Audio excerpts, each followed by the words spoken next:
Assalamualaikum warahmatullahi wabarakatuh. Innal hamdalillah nahmaduhu wa nasta'inuhu wa nastaghfiruh wa na'udzu billahi min shururi anfusina wa min sayyiati a'malina. Man yahdihillahu fala mudilla lahu wa man yudlil fala hadiya lahu. Asyhadu an la ilaha illallah wahdahu la syarika lahu wa asyhadu anna Muhammadan abduhu wa rasuluh. Allahumma salli wa sallim wa barik ala nabiyina Muhammadin wa ala alihi wa sahbihi ajma'in. Ayyuhal ikhwah, a'azakumullah, kepada seluruh kaum muslimin dan muslimat yang mudah-mudahan dirahmati oleh Allah Ta'ala, kita akan membahas tentang Al-Quran sebagai obat bagi penyakit dan sebagai petunjuk serta rahmat bagi orang-orang yang beriman. Allah berfirman dalam surah Yunus di ayat 57. Dalam surah Yunus Allah berfirman, Ya ayuhan nasu qad ja'atkum mau'idatum min rabbikum wa shifaa'un lima fis sudur wa huda wa rahmatun lil mu'minin. Ya ayuhan nas, wahai manusia, qad ja'atkum mau'idatum min rabbikum, telah datang kepada kalian nasihat dari Rabb kalian, wa shifaa'un lima fis sudur, dan sebagai penyembuh bagi penyakit yang dalam dada, wa hudan, sebagai petunjuk, wa rahmatun lil mu'minin, dan sebagai rahmat bagi orang-orang beriman. Allah juga berfirman dalam surah Al-Isra ayat 82, wa nunazzilu minal qur'ani ma huwa shifaa'u wa rahmatun lil mu'minin wa la yazidu adh-dhalimina illa khasara. Dan kami turunkan dari Al-Quran sesuatu yang menjadi penawar dan rahmat bagi orang-orang yang beriman, sedangkan bagi orang-orang yang zalim Al-Quran itu hanya akan menambah kerugian. Allah juga berfirman dalam surah Fussilat ayat 44, Qul huwa lilladzina amanu huda wa shifaa walladzina la yu'minuna fi adhanihim waqru walladzina la yu'minuna fi adhanihim waqru wa huwa 'alaihim 'ama ulaika yunadawna min makanin ba'id. Katakanlah, Al-Quran adalah petunjuk dan penyembuh bagi orang-orang yang beriman, dan orang-orang yang tidak beriman pada telinga mereka ada sumbatan, dan Al-Quran itu merupakan kegelapan bagi mereka. Mereka itu seperti orang-orang yang dipanggil dari tempat yang sangat jauh. Surah Fussilat ayat 44. Jadi Allah menyebutkan di dalam 3 ayat ini Al-Quran sebagai syifa. Di 3 ayat ini, surah Yunus ayat 57, surah Al-Isra ayat 82, dan juga surah Fussilat ayat 44, bahwa Al-Quran Allah sebutkan sebagai petunjuk, sebagai rahmat. Al-Quran juga sebagai syifa, sebagai penyembuh, penawar. Artinya sebagai obat. Allah menyebutkan di sini syifaa'un lima fis sudur, obat dalam dada. Dari obat dari semua penyakit-penyakit hati ya Al-Quran. Orang mendapatkan kegelisahan, kegundahan, kesedihan, dan yang lainnya, ya obatnya Quran. Jadi orang kalau mau cari obat ya Quran, baca Al-Quran. Gak ada obat yang paling mujarab di muka bumi ini kecuali Al-Quran. Ini obat yang paling mujarab. Artinya obat yang sudah dijalankan oleh Nabi Muhammad SAW dan para sahabatnya. Obat dari semua penyakit Al-Quran. Kan penyakit yang paling berat itu penyakit kufur, penyakit syirik, penyakit nifak, penyakit keraguan. Obatnya Quran. Baru nanti penyakit-penyakit yang lain, penyakit kesombongan, keangkuhan, dengan Quran dia akan tunduk. Banyak orang larinya ke dokter-dokter fisik. Al-Quran dulu ini, baca Quran, pahami Al-Quran, ini obat. Dan juga Al-Quran bukan hanya obat dari penyakit yang terdapat dalam dada manusia, tapi juga penyakit fisik. Ketika orang itu sakit, dia bisa membacakan Al-Quran dengan diruqyah, akan sembuh dia. Makanya dijelaskan oleh Al-Imam Ibnu Qayyim ketika menjelaskan tentang Al-Quran sebagai penyembuh, bahwa Al-Quran merupakan penyembuh yang sempurna di antara seluruh obat hati dan juga obat fisik. sekaligus sebagai obat bagi seluruh penyakit dunia dan akhirat. Tidak setiap orang mampu dan mempunyai kemampuan untuk melakukan penyembuhan dengan Al-Quran. Jika pengobatan dan penyembuhan itu dilakukan secara baik terhadap penyakit, dengan didasari kejujuran dan keimanan, penerimaan yang penuh, keyakinan yang pasti, terpenuhi syarat-syaratnya, maka tidak ada satupun penyakit yang mampu melawan Al-Quran. Nggak ada satupun penyakit yang mampu melawan Al-Quran selama-lamanya.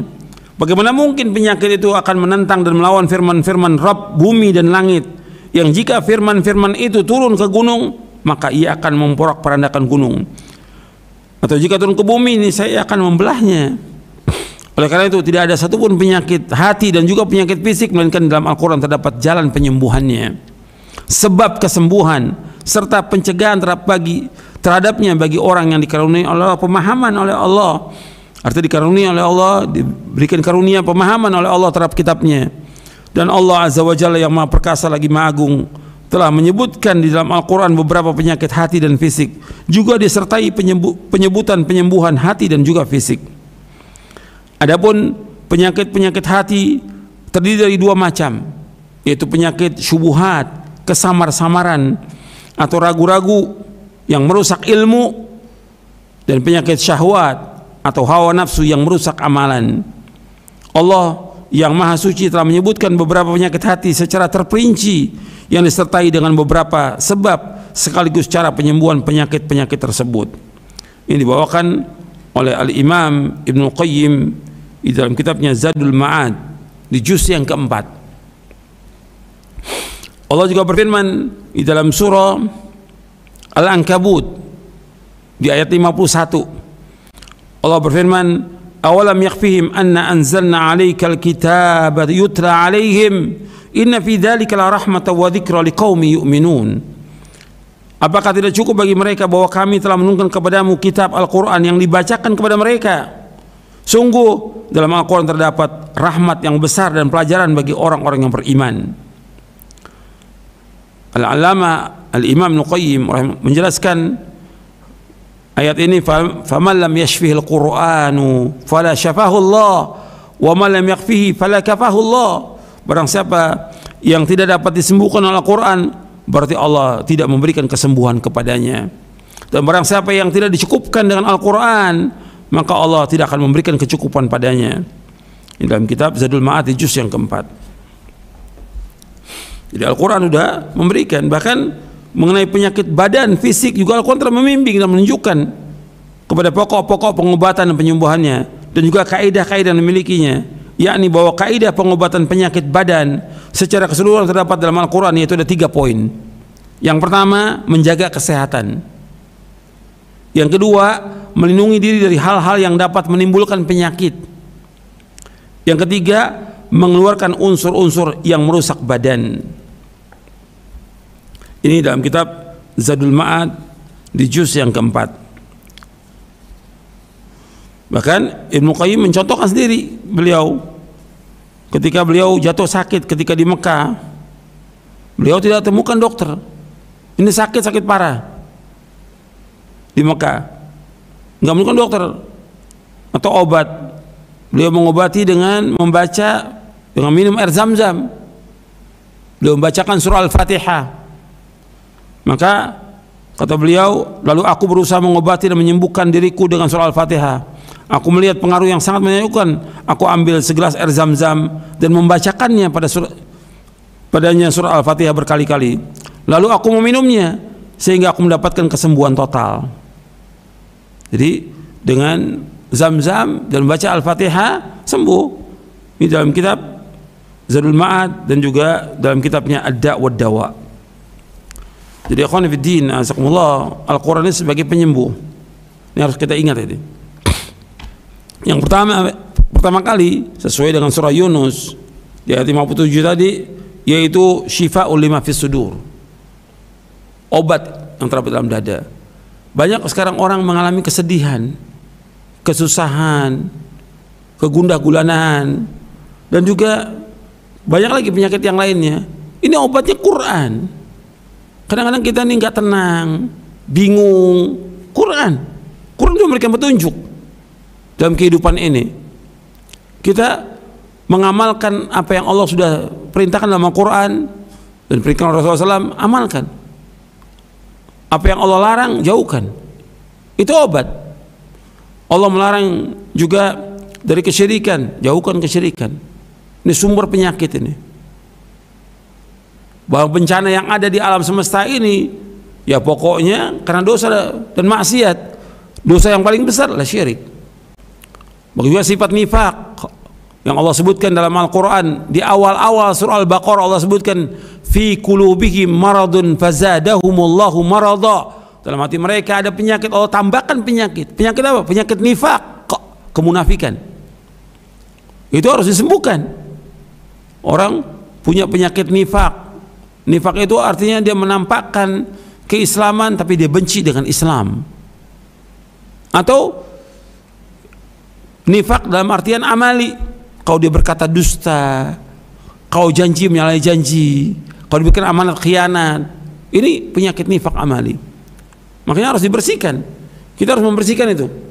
Penyakit kufur, penyakit syirik, penyakit nifaq, penyakit sombong, penyakit dengki, penyakit iri, penyakit merasa lebih tinggi dari yang lain, penyakit meremehkan orang, menghinakan orang, dan yang lainnya. Itu harus dibersihkan. Penyakit tamak kepada dunia. Banyak manusia punya penyakit tamak kepada dunia. Padahal Allah sudah sebutkan dalam Al-Quran bahwa dunia ini mata'ul gurur, penyakit tamak. Allah juga sebutkan tentang penyakit syahwat dalam Al-Quran. Allah sebutkan syahwat. Banyak orang yang syahwatnya Masya Allah sudah, dia mengikuti hawa nafsunya, dia tertipu dengan dunia ini, penyakit syahwat, tergoda dengan wanita dan yang lainnya, harta dan yang lainnya, dunia, jabatan, ini syahwat. Ada juga syubhat yang Allah sebutkan juga dalam Al-Quran, syubhat. Seperti mereka terkena penyakit syubhat, kesamaan ketidakjelasan, tidak yakin dia dengan Al-Quran, tidak yakin dengan hari akhirat, tidak yakin bahwa dia pasti akan mati, pasti akan mati. Harus yakin. Kita harus yakin. Kalau kita yakin bahwa kita pasti akan mati, kita akan berbuat beramal soleh dan berlomba-lomba melakukan amal soleh untuk akhirat. Kita hidup untuk akhirat, bukan untuk dunia. Makanya betul-betul nih Quran mengobati ini, memberikan semangat kita untuk melakukan amal-amal soleh. Jadi semangat kita. Banyak orang yang dia malas dengan kondisi sekarang, ada musibah, cobaan, ujian manusia ini. Kemudian dia baru kena cobaan, ujian, sudah lemah, sudah takut, gak yakin dengan Quran, gak yakin dengan kehidupan akhirat, gak yakin bahwa Allah yang maha penyembuh, yang mengangkat bala, bencana, kesulitan kita hanya Allah. Yakin. Ini harus nih kita yakinkan. Ini banyak orang yang gelisah, sampai tentang masalah sholat juga takut dia untuk sholat ke masjid. Padahal di perumahan nggak ada orang lain, takut. Ini penyakit, ini penyakit. Dan tambah penyakitnya yang seperti ini nih. Mesti dia kalau dia baca Quran nggak seperti itu. Orang yang baca Quran nggak akan takut. La khaufun alaihim walahum yahzanun. Nggak ada ketakutan bagi mereka dan mereka tidak akan duka cita sama sekali. Itu orang beriman. Maka iman kita ini harus diluruskan lagi nih. Mestinya kalau baca Quran tambah imannya, baca Quran tambah imannya. Tapi kenapa mereka baca Quran tidak demikian? Maka Allah sebutkan dalam Al-Quran ada orang-orang yang baca Quran, baca sekian lama Quran dibaca, bukan tambah iman dia, bukan tambah yakin, tambah keras hatinya, tambah keras. Allah sebutkan dalam surah Al-Hadid. Ini bagi orang-orang yang tidak mengambil pelajaran dari Quran yang dapat menyembuhkan. Justru dia baca Quran tambah keras hatinya. Karena apa? Karena dia tidak mau memahami tentang isi Al-Quran itu. Allah menyebutkan dalam surah Al-Hadid, alam ya'ni alladziina aamanu an takhsha'a qulubuhum li dzikrillah wa ma nazzala minal haqq wa la yakunu kalladziina utul kitaba min qablu fatala 'alaihimul amadu faqassat qulubuhum wa katsirun minhum fasiqun. Allah berfirman dalam surah Al-Hadid ayat 16, belumkah datangnya waktunya kepada orang-orang beriman untuk tunduk hati mereka mengingat Allah dan apa yang Allah turunkan dari kebenaran, dan janganlah mereka seperti orang-orang yang diberikan kitab sebelum mereka. Lama waktu mereka, faqasat qulubuhum, menjadi keras hati mereka, wa katsirun minhum fasiqun, dan kebanyakan mereka itu adalah orang-orang fasik. Mestinya Orang beriman begitu dia baca Quran, pahami isinya, tambah lembut hatinya, tambah yakin dia kepada Allah, tambah berani dia dalam menghadapi kehidupan ini. Dia mempunyai optimisme, tidak pesimis dengan kehidupan ini, tidak takut dengan kehidupan. Hatta musibah, bencana yang menimpa kita nggak akan membuat dia takut, tegar dia. Kenapa? Dia orang beriman kepada Allah. Dia beriman. Allah nggak akan menyia-nyiakan kita sama sekali. Allah pasti akan nolong kita. Allah pasti akan mudahkan urusan kita. Pasti. Kita harus yakin. Kita harus husnudzon kepada Allah. Hanya Allah berikan ujian kepada kita untuk tahu ini orang beriman apa tidak. Ini orang betul-betul lurus imannya atau tidak. Ujian itu.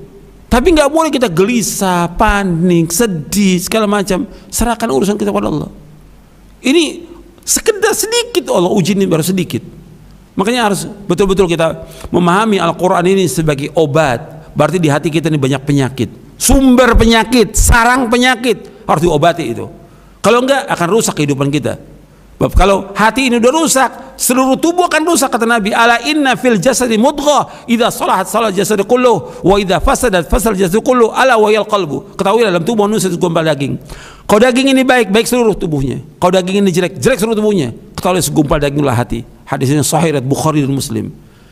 Kalau hatinya sudah jelek, jelek, rusak sudah hatinya, rusak seluruh tubuhnya. Kalau hatinya sudah takut terus, ketakutan, gelisah, ya rusak seluruh tubuhnya. Bukan hanya dia yang rusak, istrinya, anaknya, orang lain juga kena, ditakut-takuti oleh dia. Dia penakut, nakuti orang lain. Ini penyakit. Makanya mestinya dengan baca Quran sembuh itu penyakit itu. Hilang penyakit was-was, hilang penyakit kegelisahan, hilang penyakit sombong, hilang penyakit tamak kepada dunia, hilang penyakit dengki dan iri. Mestinya seperti itu. Quran syifa lima fis sudur, obat terhadap dalam dada, dan juga rahmat bagi kaum mukminin, petunjuk. Makanya betul-betul kita harus baca ini, pahami dengan benar, sehingga kita selamat dunia akhirat. Allah turunkan Quran tidak sia-sia sebagai obat untuk kita agar kita selamat. Mestinya hati orang beriman lebih tenang, lebih tenang, bahagia dia dengan Quran. Tidak seperti orang-orang lain kena cobaan, ujian, panik mereka. Mereka ashabud dunia. Mesti kita berbeda. Kita orang-orang yang sholat 5 waktu di masjid berjamaah, tenang, nggak takut dengan yang seperti itu. Mudah-mudahan yang saya sampaikan ini bermanfaat untuk saya, untuk sekalian, dan mudah-mudahan kita betul-betul mengulang kembali baca Quran ini dengan pemahaman yang benar, sehingga betul-betul Al-Quran jadi syifa, jadi penyembuh dari semua penyakit yang ada dalam dada kita dan juga penyakit fisik kita. Wassallallahu Nabi Muhammadin sallallahu alaihi wasallam wa akhiru da'wana alhamdulillahirabbil alamin.